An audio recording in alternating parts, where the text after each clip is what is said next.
Hello dear student, welcome back to another videos. सबसे पहले मैं आप सभी से यही कहना चाहूँगा कि काफ़ी टाइम से मैंने वीडियो नहीं डाली है अपने वीए स्टडी नीरज सर वाले चैनल में। तो फाइनली आज की वीडियो में हम बात करेंगे कि वीए जो सेकंड सेमेस्टर है यहाँ पर आपके जो प्लान बनाए जाते हैं वो किस प्रकार से होते हैं और सब्जेक्ट आपको सेकंड सेम में क्या क्या रखने पड़ते हैं, जिसके थ्रू आपको थर्ड सेमेस्टर में भी वही सब्जेक्ट रखने पड़ते हैं। तो उनके बारे में हम पूरी चर्चा करेंगे। उससे पहले मैं आप सभी से कहना चाहूँगा, आपको बताना चाहूँगा कि हमारा एक और चैनल है जिसका नाम आपका क्या है, नीरज, ठीक है, विस्ट और ब्लॉग। ये ब्लॉग्स नाम से आपका एक चैनल है जिसमें आपको उत्तराखंड कल्चर्स रिलेटिव चीज़ें देखने को मिलती है, या फिर जब भी मैं मतलब ब्लॉग्स बनाता हूँ तो मतलब लोगों से बातचीत होती है, लोगों के साथ बातें करता हूँ और फिर क्या करता हूँ, उनसे जुड़ता हूँ, उनके बारे में जानने की कोशिश करता हूँ। बाकी उत्तराखंड के जो बेस्ट प्लेस देखने को मिलते हैं या फिर विलेज देखने को मिलते हैं उनको मैं दिखाने की कोशिश करता हूँ।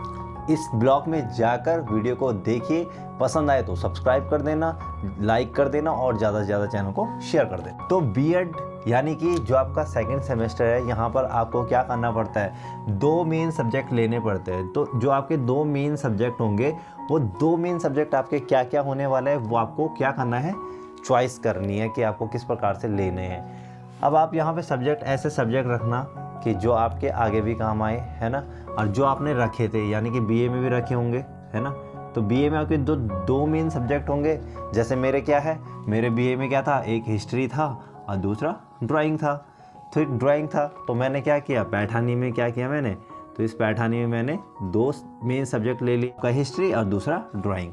अब मुझे क्या करना पड़ता है, हिस्ट्री और ड्राइंग से रिलेटिव ही मुझे क्या करना पड़ेगा, हिस्ट्री और ड्राइंग से रिलेटिव मुझे क्या करने पड़ेंगे, प्लान बनाने पड़ेंगे। को हिस्ट्री और ड्राइंग के जो प्लान बनाए हैं वो आज मैं आपको बताने वाला हूँ, ठीक है। पूरे अच्छे से जानेंगे कि प्लान को किस प्रकार से बनाते हैं। यहाँ पर आपको 2 चीज़ें देखने को मिलेंगी। सबसे मेन चीज़ है आप आदर्श पाठ योजना, ठीक है। एक तो आपको आदर्श पाठ योजना देखने को मिल जाएगी जिसमें आपको 3 कॉलम दिए जाते हैं। वैसे हमारी पैठानी वाली बुक में 3 है, जिसमें हमें क्या करना पड़ता है, 3 आदर्श पाठ योजना बनानी पड़ती है। यानी कि हिस्ट्री में कितने हुए, 3 हुए, और ड्राइंग में कितने हुए, 3, तो प्लस हो गए। अगर हम बात करेंगे तो 6 हो जाएंगे, है ना। अब बात करते हैं कि आदर्श पाठ योजना औरों के कितने हो सकते हैं। तो भाई उनके पता नहीं है कि कितने हो सकते हैं, क्योंकि पैठानी में तो ऐसा ही है, बाकी औरों का पता नहीं है। अगर पैठानी के हो तो आपको मज़ा आ जाएगा, मतलब यानी कि इस वीडियो देखने के बाद हो सकता है कि और जगह भी ऐसा ही हो, है ना।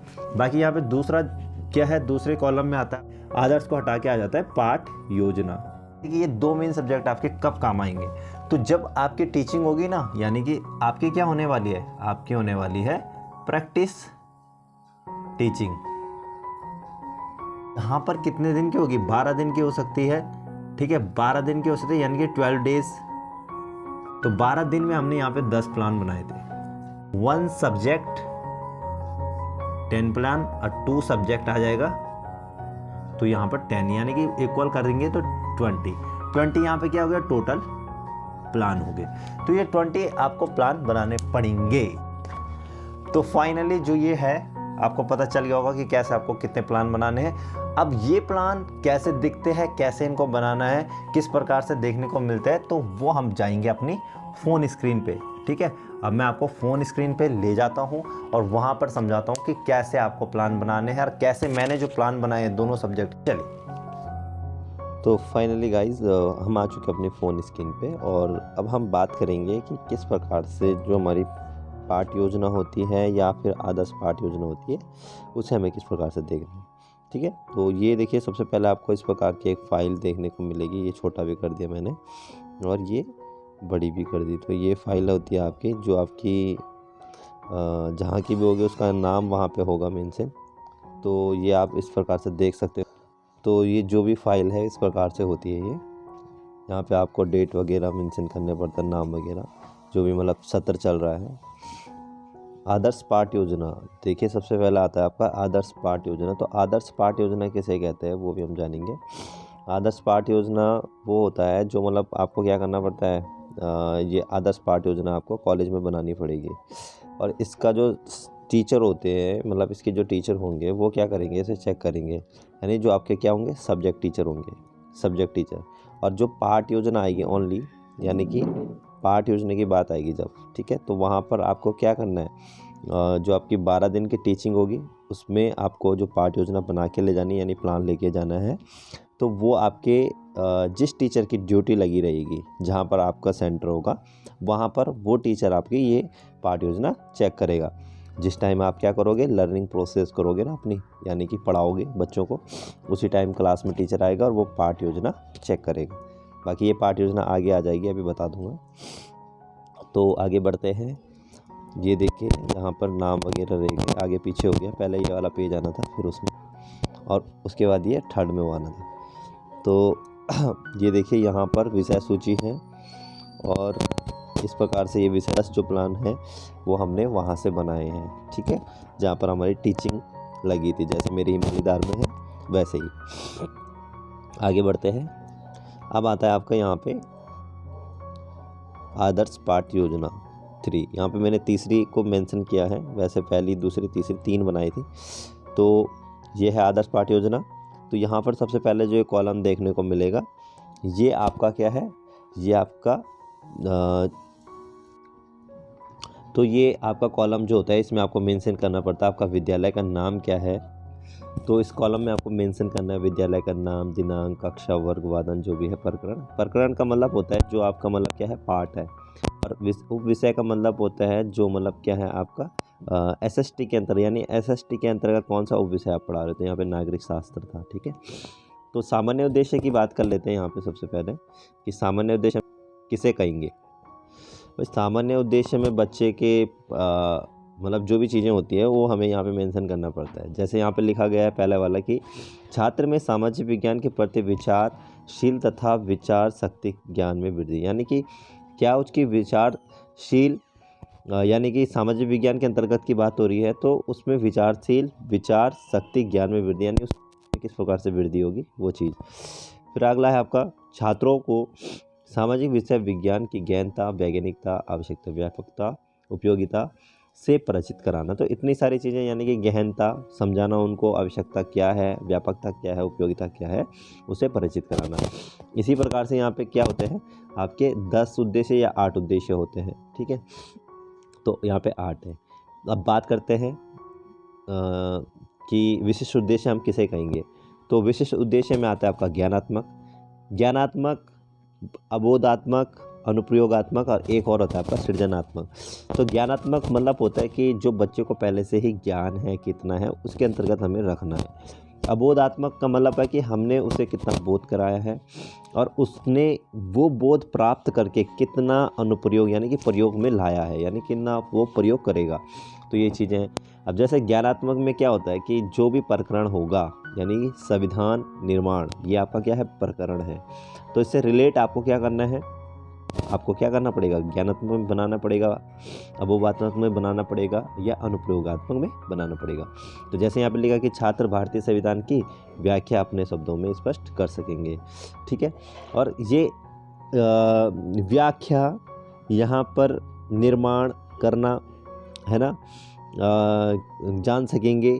फिर या फिर लक्ष्यों की सूची बना सकेंगे। ये कैसे यहाँ पर आ रहे हैं तो वो भी मैं आपको बता दूंगा कि कैसे यहाँ पर आ रहे हैं, क्यों हम इनको ज्ञानात्मक में रख रहे हैं, हम इसे अबोधात्मक में क्यों नहीं रख रहे हैं, तो वो भी मैं आपको बता दूंगा। एक सूची होती है, उस हिसाब से हमें इनको रखना पड़ता है। फिर यहाँ पे छात्र भारतीय संविधान निर्माण किसने किया जान सकेंगे, या फिर यहाँ पे अबोधात्मक में बात करते हैं छात्र भारतीय संविधान की आवश्यकता क्यों पड़ी पर विचार कर सकेंगे, और यहाँ पे विचार कर रहा है। तो ये क्यों ऐसा रखा गया है वो सारी चीज़ें मैं आपको एक लिस्ट में बता दूंगा, ठीक है। ऐसे आपके अनुप्रयोगात्मक में भी है, छात्र संविधान की विषयों के उदाहरण दे सकेंगे, तो यहाँ पे उदाहरण आ गया है। तो ऐसे हमें रखना पड़ता है, और मात्र यहाँ पर हमें प्रकरण को लेकर ही चलना पड़ता है। अब यहाँ पर सृजन भी करेगा, सृजनात्मक उद्देश्य यानी कि बोध हो गया तो सृजन भी करेगा। तो यहाँ पर क्या रूपरेखा तैयार करेगा वो किसकी, भारतीय संविधान की। ऐसे ही मतलब वो, और दूसरे की बात करो तो भारतीय संविधान का क्या करेगा, चित्र या फिर आरेख बना सकेगा, ठीक है, क्योंकि उसने क्या कर दिया, भारतीय संविधान को जान लिया तो वो सृजन करने लग गया है ना। और फिर यहाँ पर उसके सिद्धांतों, कानूनों कि क्या करेगा, व्यावहारिक जीवन पर पालन करेगा। यहाँ पर मूल्यांकन भी आ सकता है, मूल्यांकन भी कर सकता हो, ठीक है। तो अगला देखिए, इसके बाद पूर्व ज्ञान, इनके बारे में मैं आपको बता दूंगा। ज्ञान क्या है, बोध क्या है, अनुप्रयोग क्या है और सृजनात्मक क्या है। तो पूर्व ज्ञान की बात करते हैं। पूर्व ज्ञान में क्या आ जाएगा, क्या आएगा कि भारतीय संविधान, यहाँ पे भारतीय संविधान स्वतंत्रता संग्राम कट हो जाएगा। छात्र भारतीय संविधान निर्माण और इसमें निहित बातों की सामान्य जानकारी रखते हैं, यानी कि उनको पता है कि भारतीय संविधान क्या है, उनको पहले से ही ज्ञान है, ठीक है। उनको ज्ञानात्मक उद्देश्य जो है उसी के अंतर्गत आता है कि पूर्व ज्ञान। पूर्व ज्ञान यानी वो पहले से उनको ज्ञान प्राप्त है।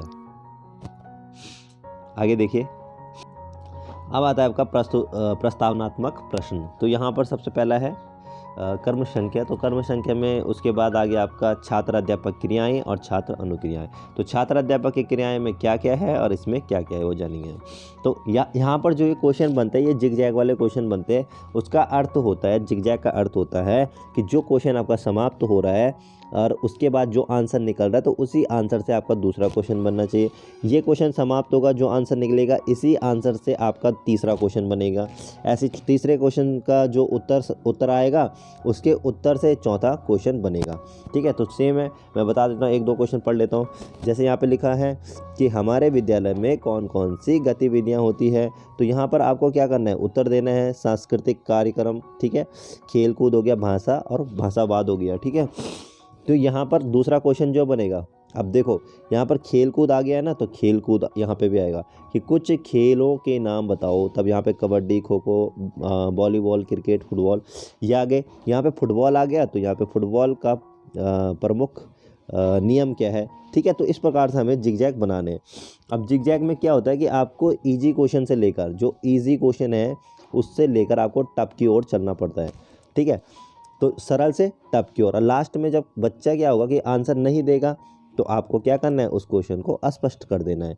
अस्पष्ट यानी कि भारतीय संविधान, यहाँ पर जैसे है कि भारतीय संविधान के नियमों का दस्तावेज क्यों कहते हैं, नियमों को दस्तावेज क्यों कहते हैं, को आना था यहाँ पे।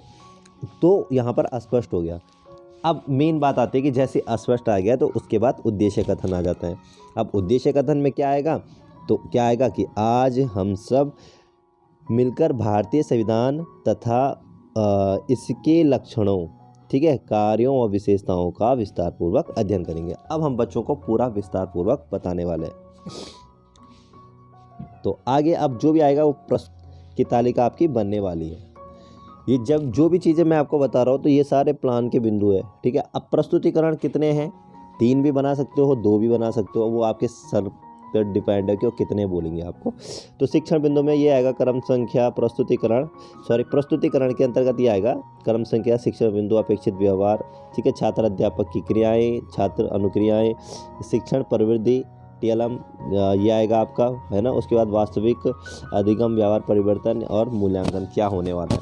तो ये सारा है, इसमें भी सेम टू सेम है, इसमें मैं ज़्यादा कुछ बताने वाला नहीं हूँ। तो यही है कि आपको क्या करना है, एक फर्स्ट बिंदु लगाना है। जैसे तो संविधान का अर्थ, परिभाषा, ठीक है। छात्र क्या करेंगे, संविधान का अर्थ समझ सकेंगे। विकासात्मक प्रश्न आपको डालना है, जैसे भारतीय संविधान के निर्माता किसे कहते हैं, तो डॉक्टर भीमराव अंबेडकर थे, उनको कहते हैं। तो ऐसे आपको क्या करना है, 3-4 क्वेश्चन बनाने हैं और उसमें चौथा या तीसरा या पांचवा, ठीक है, उसको स्पष्ट करना है और उसका स्पष्टीकरण करना है। खुद एक्सप्लेनेशंस बोलते हैं ना, एक्सप्लेनेशंस आपको करना है।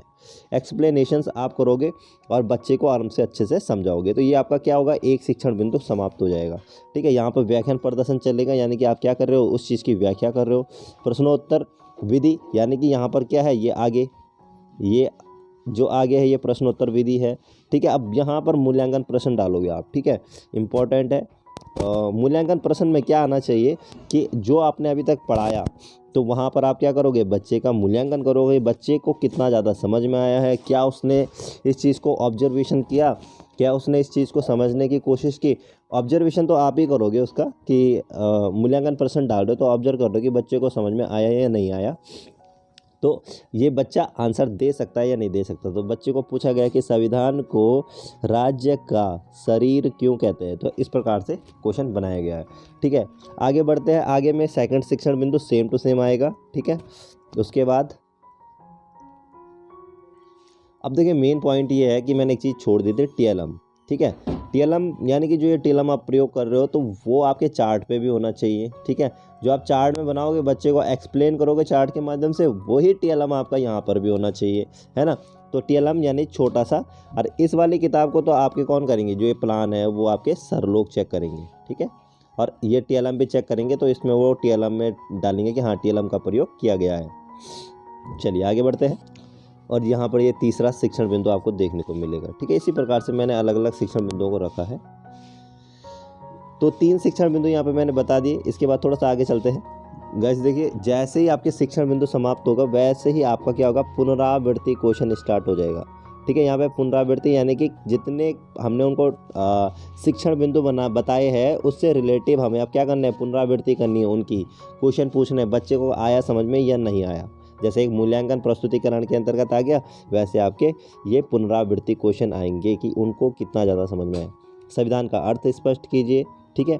संविधान सभा के कार्यों का वर्णन कीजिए। इस प्रकार से हमें उनको क्वेश्चन पूछने हैं। अगला जो शिक्षण बिंदु है वो है, तो ये है आपका श्यामपट्ट कार्य, ठीक है। श्यामपट्ट कार्य में क्या है, वही दिनांक, कक्षा, वर्ग, वादन, ऐसी आपका कॉलम बनता है। और वहाँ पर श्यामपट्ट में आपको जो चीज़ लिखनी है, जो भी मेंशन करना है भारतीय संविधान के बारे में, वो आपको बच्चों को लिखाना है वहाँ पे, ठीक है। इसके बाद आगे बढ़ते हैं। श्यामपट्ट के बाद होता है लिखित कार्य निरीक्षण, कक्षा का निरीक्षण करना है। तो भाई यहाँ पर हम कहेंगे कि छात्र अध्यापक क्या कर रहा है, एक सेकेंड, छात्र अध्यापक क्या करेगा, छात्र अध्यापक श्यामपट्ट पर सारे छात्रों को लिखने का आदेश देगा तथा स्वयं कक्षा में घूमकर लिखित कार्य का निरीक्षण करेगा। यानी कि छात्र को क्या कर दिया है, अध्यापक ने छात्र को यहाँ पर कार्य दे दिया है, छात्र को कार्य दे दिया है। अब उसका क्या कर रहा है, निरीक्षण कर रहा है। यानी श्यामपट्ट का जो कार्य होगा उसको छात्र उतारेंगे और कक्षा में क्या करेगा, शिक्षक उसका निरीक्षण करेगा कि छात्र लिख रहा है, कैसे लिख रहा है, सही लिख रहा है या गलत लिख रहा है, कैसे वो चीज़ें देखने को मिलेगी, ठीक है। उसके बाद हम बात करते हैं यहाँ पे गृह कार्य की। तो गृह कार्य में क्या क्या आने वाला है, तो दीर्घ उत्तरीय प्रश्न, लघु उत्तरीय प्रश्न, ठीक है। संविधान का अर्थ परिभाषा बताते हुए इसकी विशेषता का वर्णन करें। इस प्रकार से आपको प्रश्न डालना है। यहाँ पर ज़्यादा आपको क्या देखने को मिलेगा, गृह कार्य देखने को मिल जाएगा। अति लघु हो गया, वस्तुनिष्ठ हो गया, वस्तुनिष्ठ हो गया। उसके बाद आपका सत्यासत्य हो गया, ठीक है। संविधान से रिलेटिव जो हमने पढ़ाया उससे रिलेटिव हमने क्वेश्चन रखने हैं, रिक्त स्थान की पूर्ति करें, ठीक है। इस प्रकार से अब आता है आपका बहुविकल्पीय प्रश्न। तो इस प्रकार से सारे प्रश्न गृह कार्य में डाले गए हैं। और लास्ट में आपका आता है यहाँ पे संदर्भ पुस्तक, ठीक है। संदर्भ पुस्तक में आएगा उत्तराखंड विद्यालय पुस्तक एनसीईआरटी जो भी है उससे रिलेटिव पुस्तक है। आत्म परीक्षण होगा, आत्म परीक्षण में होगा कक्षा में शिक्षण अधिगम प्रक्रिया के दौरान पढ़ाई गई विषय वस्तु एवं कक्षा में किए गए व्यवहार का आकलन करेगा, ठीक है। जो भी चीज़ें कक्षा में हुआ था उसका क्या होगा, लास्ट में आकलन होगा, चेक होगा कि बच्चे ने कितना ज़्यादा पढ़ा, कैसे उसको समझ में आया, जो पुस्तक आपने पढ़ाई किया उसको समझ में आई या नहीं आई, कहाँ पर कमी है, उस कमी को किस प्रकार से दूर करना है, वो सारी चीज़ें यहाँ पर देखने को मिल जाएगी गाइज, है ना। तो फाइनली ये है हमारी पाठ योजना, आदर्श पाठ योजना, ठीक है। अब देखिए आदर्श पाठ योजना आपने देख ली है, जो मैंने आपको पूरा बता दिया है। अब सेम टू सेम आपकी क्या होगी, पाठ योजना बनेगी, सेम टू सेम, कुछ खास नहीं है। बस आदर्श पाठ योजना और पाठ योजना में इतना डिफरेंस है कि आदर्श पाठ योजना को तो आपका सब्जेक्ट टीचर चेक करता है और जो पाठ योजना होगी ये आपको बनानी पड़ती है वहाँ के लिए जहाँ आपकी 12 दिन की ड्यूटी लगने वाली है। तो वहाँ पे हमने क्या किया थे, 12 दिन में मैंने आपको बता दिया ना 10 प्लान बनाए थे। अब वो 10 प्लान किसने चेक किए, जिसकी वहाँ पर ड्यूटी लगी थी, जिन सर की वहाँ पर ड्यूटी लगी थी, अब मैम की, ठीक है। तो जो भी सर होंगे, जो भी मैम होंगी, वहाँ पे आपके पाठ योजना को चेक करेंगे, ठीक है। अब आगे मैं आपको थोड़ा सा ऐसे दिखा देता हूँ हाईलाइट कि क्या होने वाला है। एक चीज़ और दिखाऊंगा यहाँ पे। तो ये तो सारी पाठ योजना हो गई, ठीक है, सेम टू सेम है जैसे आदर्श पाठ है, कुछ भी डिफरेंस नहीं है, बाकी चेक का डिफरेंस है बस। अब ये आता है मेन इंपॉर्टेंट, ठीक है। देखो यहाँ पर क्या होता है, निरीक्षण होता है, हमारा ऑब्जर्वेशन होता है कि हमारे जैसे हमारी पाठ योजना बन चुकी है, तो उसके बाद क्या होगा, यहाँ पर लिखा है ना शिक्षण प्रेक्षण एवं तथा सुधार हेतु सुझाव, यानी कि हमने यहाँ पर क्या क्या गलतियाँ की है। तो यहाँ पर देखिए लिखा गया है कि जैसे पाठ योजना है तो इसके अंदर कुछ बिंदु है, तो किया जा रहा है, उचित है, किया गया, हो रही है, ठीक है, ये सारी चीज़ें। उसके बाद उत्तम, ठीक है, अच्छा, ये मतलब हमें देखने को मिलता है। अब यहाँ पे जिसकी कमियाँ होंगी ना, तो उस कमियों को क्या करना है, हमें दूर करना पड़ता है। ठीक है, ये सारी चीज़ें आपको नोटिस करनी पड़ेंगी। अगला है आपका ड्राइंग का, तो ड्राइंग का भी सेम है, ये है। ठीक है, इस प्रकार से मैंने पार्ट योजना बनाई थी, यहाँ पे मुझे गुड भी मिला है, यानी कि काम अच्छा है। ठीक है, ये देखिए सेम टू सेम है, कोई भी वो नहीं है कि डिफेंस कुछ होगा। बाकी मैंने पार्ट योजना, आदर्श पार्ट योजना के बारे में आपको बता दिया है। ठीक है, किसी को पीडीएफ चाहिए तो पीडीएफ मैं सेंड कर दूंगा। ड्राइंग में भी नॉर्मल है, कुछ खास नहीं है। ड्राइंग की एक छोटी सी वीडियो और आ जाएगी, और अगर आप लोग डिमांड करते हो तो यहाँ पे लास्ट में गुड भी दे दिया मैम ने। ठीक है, तो मैं यही कहना चाहूँगा, ये ऑब्जर्वेशन का है, ये है ना। अगर किसी को पीडीएफ चाहिए तो मेरे को बता देना। अगर सो फाइनली आप सभी को पता चल गया होगा कि जो मैंने आपको आज प्लान बताए दोनों सब्जेक्ट के, तो कैसे मैंने आपको प्लान बताए, क्या आपकी पाठ योजना होती है, क्या आपकी आदर्श पाठ योजना होती है, और कौन टीचर किस प्रकार से चेक करता है। तो फाइनली स्टूडेंट, आप सभी को वीडियो पसंद आई होगी, और इस वीडियो में मैंने हाईलाइट दिखाने की भी कोशिश की है और थोड़ा सा डिटेल में भी दिखाने की कोशिश की है। सो आपको कहीं पर भी डाउट हो तो प्लीज़ मैं आपसे यही कहना चाहूँगा कि यार आपको कुछ भी फिक्र करने की ज़रूरत नहीं है, यार घबराने की ज़रूरत नहीं है, कुछ भी नहीं होता है। ठीक है, कमेंट कर लो। ठीक है, कमेंट्स ऑप्शन में जाकर कमेंट करो और मुझे बताओ कि आपको कहाँ पे प्रॉब्लम आ रही है, क्या आपके लिए लेकर आना है, क्या बनाना है ना। जितना मुझसे होगा मैं करने की कोशिश करूँगा। और एक चीज़ और याद रखना, आप बहुत सारे स्टूडेंट हैं जो घबरा जाते हैं, यानी कि पढ़ाते टाइम, है ना, कि वहाँ पर टीचर के सामने कैसे पढ़ाना है।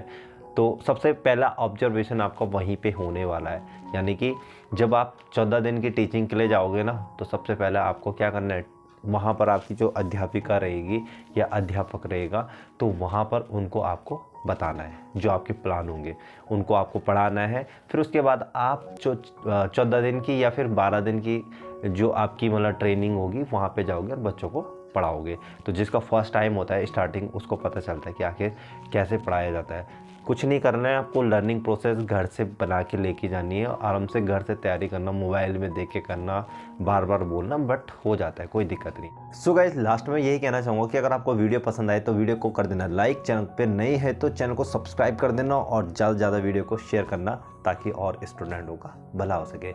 सो आज की वीडियो यहीं पर समाप्त करते हैं। तब तक के लिए गाइस, जय हिंद, वंदे मातरम, जय Bharat and take care, bye.